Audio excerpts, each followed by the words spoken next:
Hey folks, me again, Rusty, aka the RusWJ. Another edition of the RusWJ files in its infancy.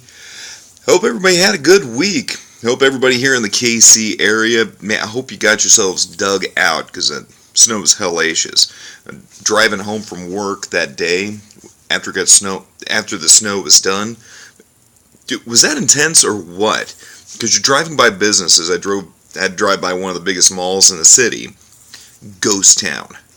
Just white sheet, nothing open, cars just abandoned in the snow here and there. Every now and then you'd pass another car on the road, but really looking like bleak and very, maybe like a combination of Twilight Zone / Walking Dead-esque, where everything's just abandoned.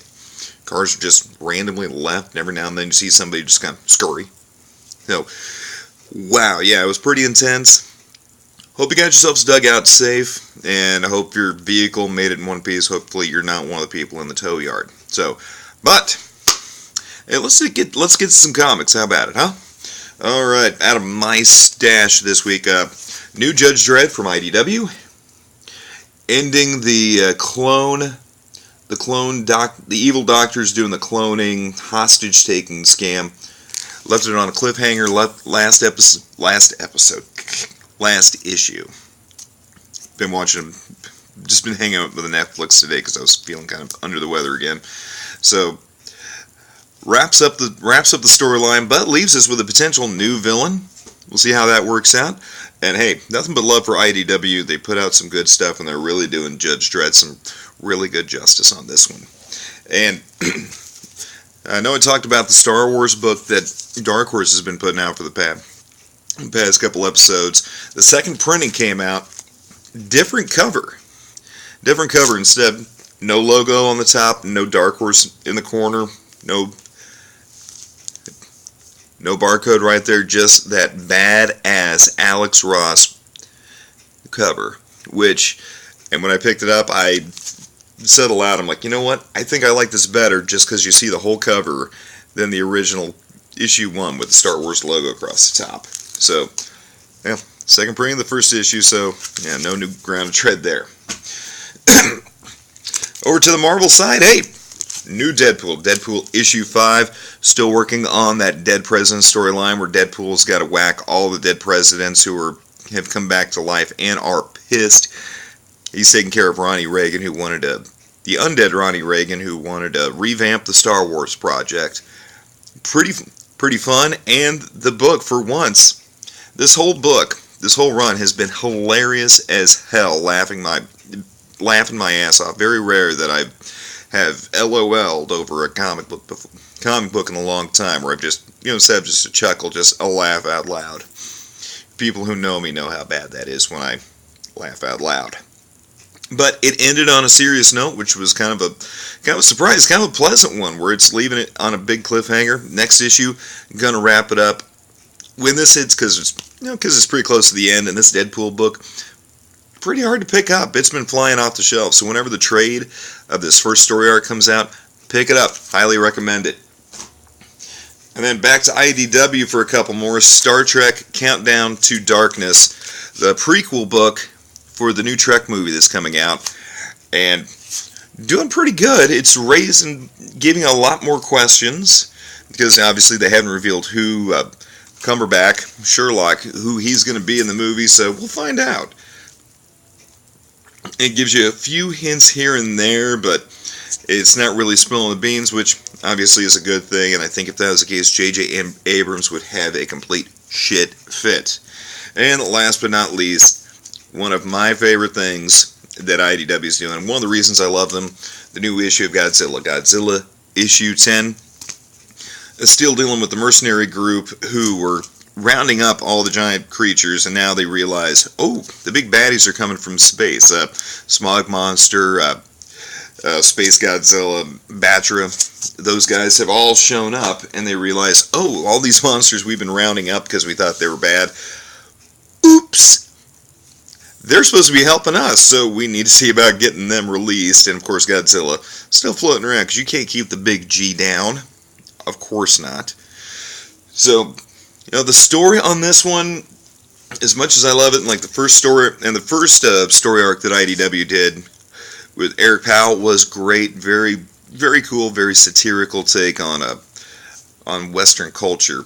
This one more of an adventure. The story, I will admit, has been running kind of at a snail's pace, where I wish they'd kind of pick up the pace a little bit. It's going in the right direction. I like what they're doing, but man, kind of pick it up a little bit. You can't. It feels like they're past few issues where they kind of stretched it out over a few issues, and they didn't need to. Let's just kind of set them up and knock them down. Because other than that, it's a great book. Hey, see, hey, I gave it constructive criticism. It isn't going to be just me going, hey, I picked up this book, it's great. Hey, I picked up this book, it's great. Great.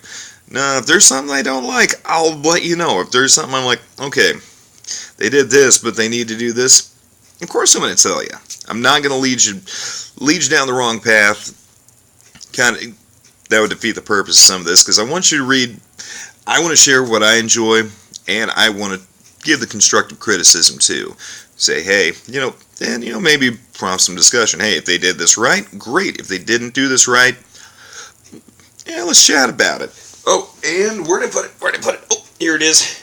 Managed to find this at a local run comic shop today when I was feeling good enough, just like venture in and out after Chef Boyardee's Revenge. Thank you.